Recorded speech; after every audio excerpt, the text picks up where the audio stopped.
From Hollywood, it's time now for... Johnny Dollar. Ed Gumby, Mr. Dollar. Attorney for Sheldon Forbes. Oh, hello, Mr. Gumby. How are you? Oh, I don't know. The hearing's been set for 2:30 this afternoon. Okay, I'll be there. No need to, particularly. As I told you yesterday, he requested me to waive trial and plead guilty. Well, won't he be sentenced today? No, this is just a preliminary hearing. He'll probably be sentenced before the week's out, though. The court will simply consider the waiver and inform him of his rights today. Oh. Anything I can do? No, I don't think so. I'm going to try to talk to him again and get him to reconsider the waiver. I doubt if I'll have much luck, but I'll try. All he has to do is return the money he stole. Well, buck up, Mr. Gumby. If he won't return it, maybe someone else will. What do you mean? I'm going to try and find out what he did with it. My company wants it back, sure. But we also want Forbes to have a fair chance. You're pretty decent, Mr. Dollar. Thanks.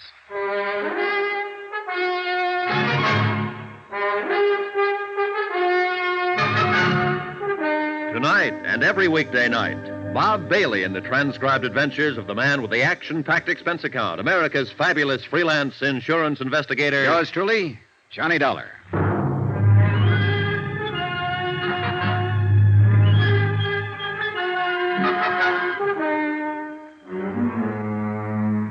Expense account submitted by Special Investigator Johnny Dollar to the Continental Adjustment Bureau, 418 Elizabeth Avenue, Hartford, Connecticut.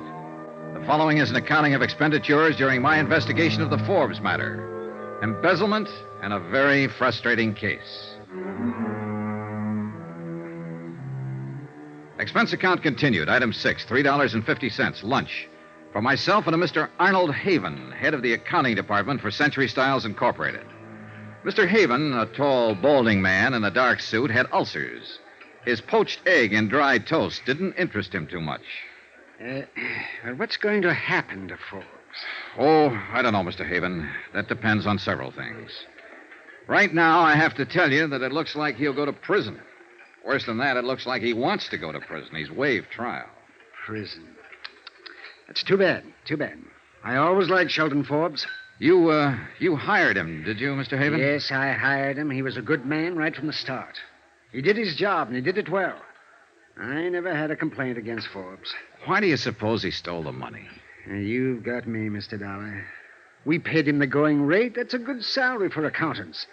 He seemed happy enough with it. Whether he knew he was in line for substantial raises. Uh-huh. I could understand it in a way if he had a family and heavy responsibility. Or if he played the market, or if he gambled. But Forbes, he just baffles me. Yeah, it baffles me, too. Huh?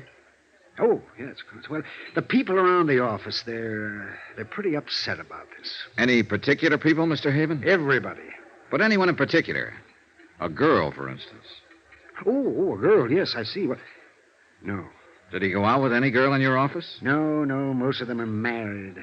No, at least as far as I know, Forbes didn't go with any of the girls there. He kept to himself. Oh, he might have lunched with one or the other now and then, but no, he more or less kept to himself. Uh-huh. Well, the reason I asked you, Mr. Haven, is that what little I've been able to find out about his personal life isn't very helpful. My company wants the money back. We're willing to give him a fair break if we can get it back.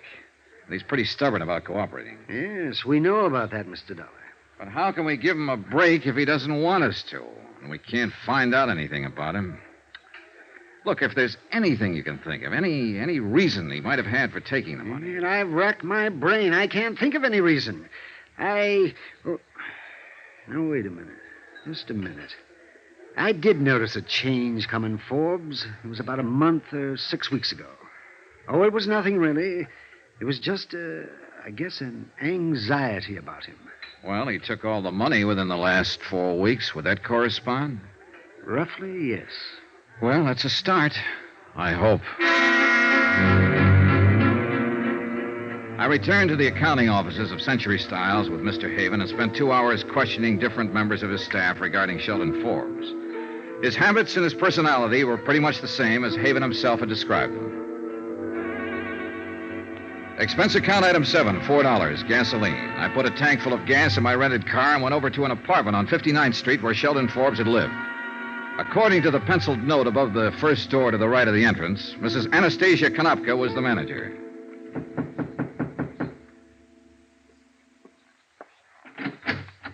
Yes, what is, please? You're Mrs. Konopka? Yes. What do you want, mister? I understand Mr. Sheldon Forbes lives here. Is that right? Oh, yes. Bad. I hear he steals monies. Bad. He not in jail, I think. Yes, I know about that, Mrs. Konopka. I'm from the insurance company, and we're involved in this case. We're trying to recover some of that money if we can. I wonder if you'd help me. I fixed dinner for my husband. He's come home from work. It won't take long. What I do? Well, I want to know about Sheldon Forbes. What? The works, Mrs. Konopka. Did he drink, gamble? Did he stay in nights or go out? Did he pay his rent? He always pay his rent. You are policeman? An insurance investigator. Please, sometime else. Maybe you speak to my husband. He speak much better than me. But it's important now. I talked to Mr. Forbes on telephone. He called me from jail. He say I no have to answer any questions. No, you don't have to answer any questions, Mrs. Konopka. But I'd sure appreciate it if you would. My husband home pretty soon. You ask him. You can help him, possibly. Now, would you like to help him in this trouble? All right, mister, but how I know these things you ask about men who live here? Well, look, how about his friends? Who visited him? I cannot say. No visitor. Was he a good tenant? No trouble like Mr. O'Sullivan on third floor. Mr. O'Sullivan always drunk. Called police twice. Mr. Forbes no drink whiskey. Uh-huh. Did you ever meet his girl? Girl? Sure. He had a girlfriend, didn't he? Oh, I think you mistake. I no ever see girlfriend here. All right. How long have you known him?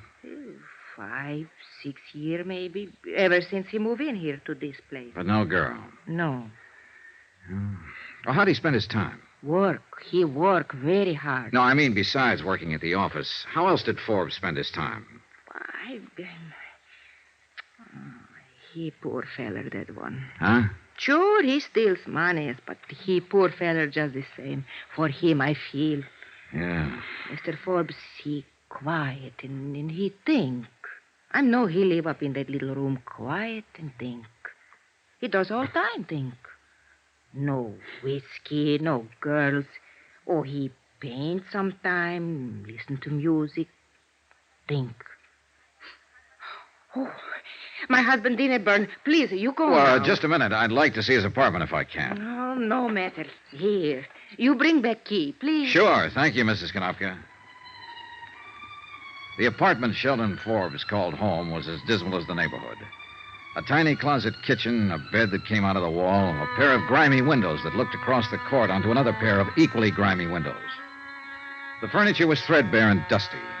A small ironing board and iron attested to the fact that Sheldon Forbes laundered his own shirts. Other small evidences of frugality were about the premises. A hot plate and a can of souring cream. 2 suits of clothes, neatly brushed and pressed, but inexpensive. The record player and a collection of a half a dozen good albums were the only sign of material accomplishment. The painting materials, easel, canvas, and oils were also inexpensive. No liquor, no jewelry, no expensive clothes. Nothing that cost $4,285 or anything like it.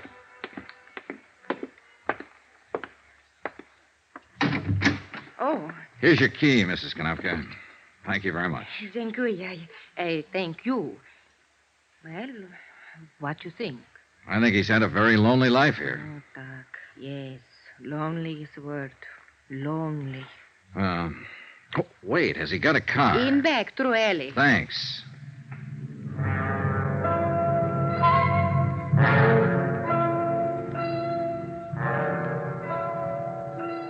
It was a Ford, vintage of 1946, tightly locked up. The paint was scaling away, the tires worn down, the mileage 77,000 miles. He certainly hadn't blown the money on a fancy car. Now I felt completely frustrated. Expense account item 8, 79 cents, dinner. I had it in a neighborhood restaurant called the 79er, a place I learned where Sheldon Forbes frequently took his evening meal. The restaurant manager, a man named Alexander Dupulis, remembered Forbes and he liked him. A woman who ran a bakery shop across the street also remembered him as the young man who bought a roll there every night. Probably the role to go with a lonely cup of coffee in his room the next morning. She liked him, too. All in all, I was getting a composite picture of Sheldon Forbes that didn't look quite right. Whatever he was to the people who knew him casually, he wasn't a man who ever had any money to spend.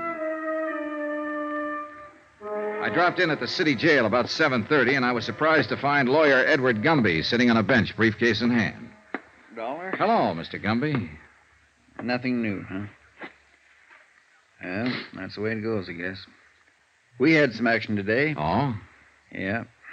The hearing was this afternoon. Man from the district attorney's office took about 15 minutes to lay out the evidence against Forbes and make the charges. Uh-huh. I spent the whole time pleading with Forbes not to go ahead with the waiver. Did I miss anything? No, he wouldn't open up at all. Just said he'd spent the money. I couldn't talk him out of the waiver, so it went through. When will he be sentenced? They set the date for Friday. I don't know whether they'll get around to it or not. I'd like to talk to him again. Has he been moved yet? Nope. I thought he'd be transferred to the sheriff's office. Well, ordinarily he would, but since he waived trial, they announced bail. It's proper procedure in cases like this. Gives him a couple of days to straighten out his affairs. What? Somebody bailed him out? I did. Oh. Has he left yet? Won't get out till 8. That's when the shift changes. Think it's worth trying to see him? Yeah, I think I'll stick around, Mr. Gumby. I gotta find out something about this case.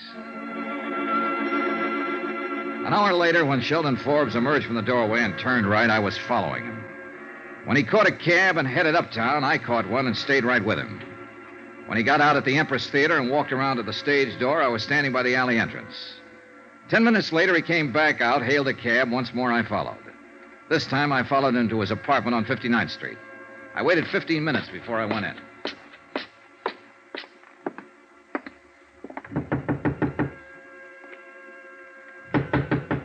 Forbes? Forbes? Hey, Forbes, it's me, Johnny Dollar. I want to talk to you.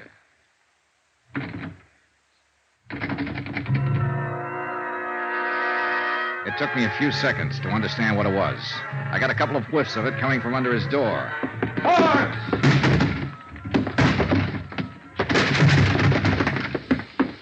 The room was acrid, stinging with gas fumes, and Sheldon Forbes was stretched out on the floor of his 6-foot kitchen.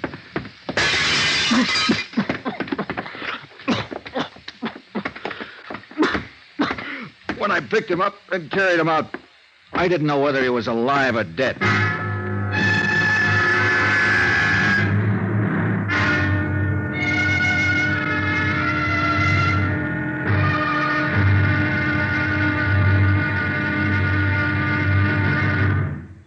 There'll be another intriguing episode in our story of the Forbes matter tomorrow. Tomorrow, a switch in the case that starts a real chase and a race against time. Join us, won't you? Yours truly, Johnny Dollar.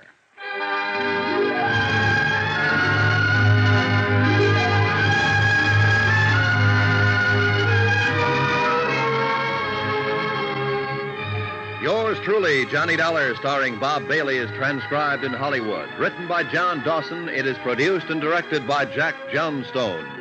Be sure to join us tomorrow night, same time and station, for the next exciting episode of Yours truly, Johnny Dollar. Roy Rowan speaking.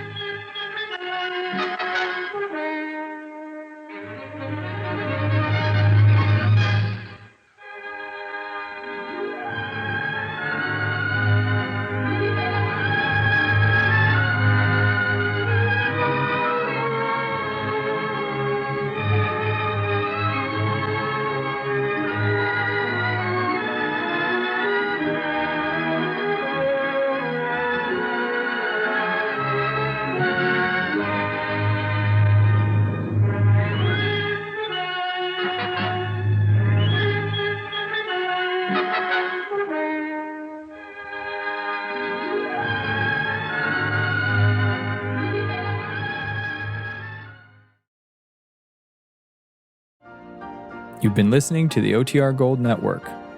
Find more classic radio at otrgold.com.